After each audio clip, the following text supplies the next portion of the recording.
Match here for round number 6. We'll see what game we are in. I believe game number 2, so we will update here for you guys on who did win game number 1. And now we begin things for game number 2. It looks like Tim did win game. Actually, we're in game number 3, excuse me. So, Thompson will sacrifice a Scalding Tarn to get himself a Blood Crypt. And apparently it's a little colder over in the feature match area. Charity's taking care of that with a hat. He's a big fan of his beanie. Likes to hide the hair. Just, some people like to wear a skull cap. I think of Michael Jacob always wearing a hat. Sure. Gerry Thompson, the same way. He's got a Bitter Blossom here on turn number 2. Good card in this matchup.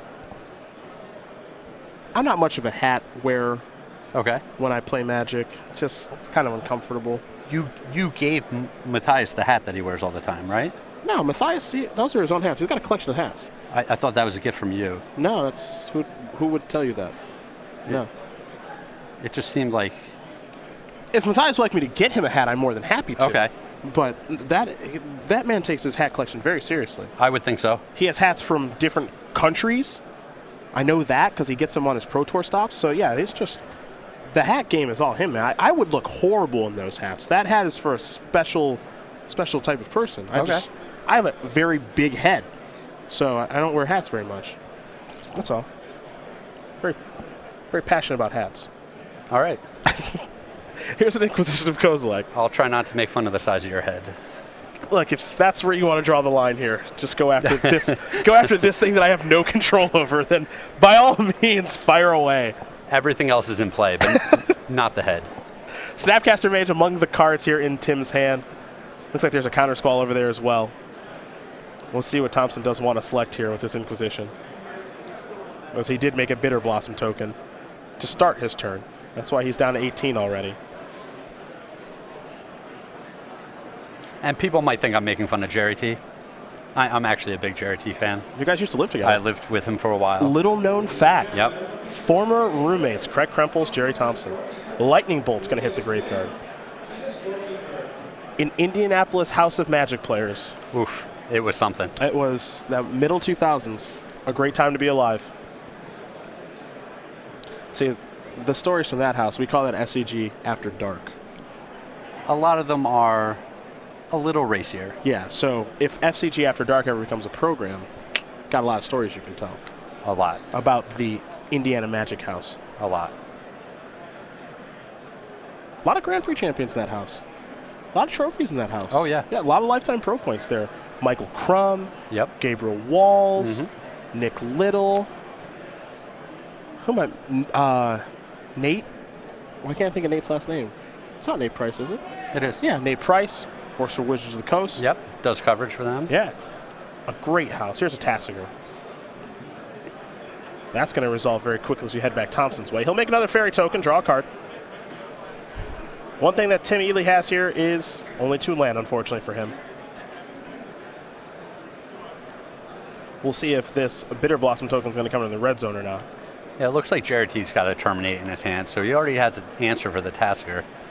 He's going to start by attacking from 1 in the air. That's Watergrave that's going to enter the battlefield untapped. And here's... might be P.A. Kieran. Now there it is. Yeah, he's choosing to develop his board and then deal with that Tasker later. 2 Thopters on the way here for Thompson. Ealey going to draw a card. Blackleaf Cliff is timely. It's a 3rd land. It's pain-free, and it does enter the battlefield untapped.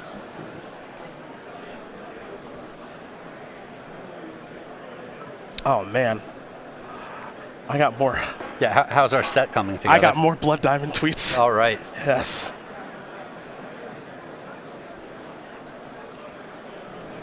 This is exciting. It doesn't take much to excite me, but this is exciting.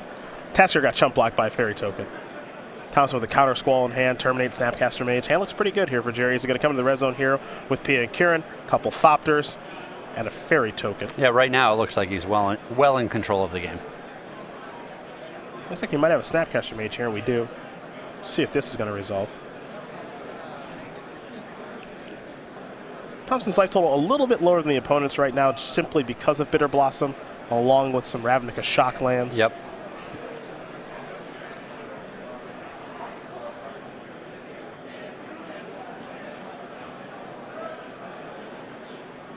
Snapcaster Mage is going to trade here with Pia and Kieran. Oh, it didn't even have a target. Yeah, it's Graveyard's going because of Tassiger. Yep, that's interesting. That's one of the poorest Snapcaster Mages we've seen today. I am curious if we're... So, I think Thompson's in a situation right now where he has this Terminate. Okay, he's going to play it on the upkeep. I was curious if he was going to cast it or not because he can just keep chump blocking with the Fairy, but... I like playing it on the upkeep because if there is a counter spell that is involved, like this Counter Squall, you counter there, Thompson going to counter back, Terminate going to resolve, Ealey also going to lose 2 from the Counter Squall. It's a good exchange there from Thompson. Also, that's going to take up Tim's entire turn. Yeah, it's a big swing. Inquisition the draw for the turn. Well, it does have something he can cast. Yeah, that's a fortunate draw. Staticaster, Snapcaster Mage. Jerry already putting the Snapcaster Mage in the graveyard. I think he knows that's gone. Another Fairy token on the way, going to tie things up at 10. Mana Leak the draw. Mana Leak's... That's a good one. Yeah, that's really good. Here's an attack for 4. Ealey going to go down to 6.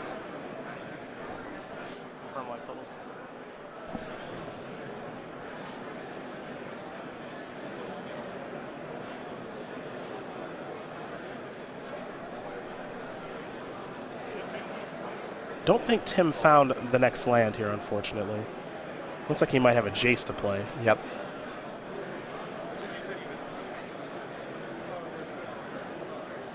Don't know if there's any way out for Tim here.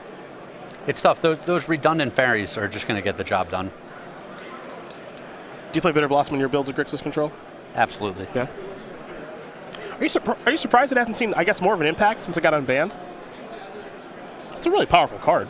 A lot has changed since it was banned. That's true. You know, the format's always growing. It's always getting bigger, so the decks just get better and better. I think a lot of people were hoping that, you know, fairies would just be a thing again. And that's clearly not been the case. I think the fairies is a deck that people can play, but, you know, it's not like 2009 when fairies was oppressive. It was frustrating.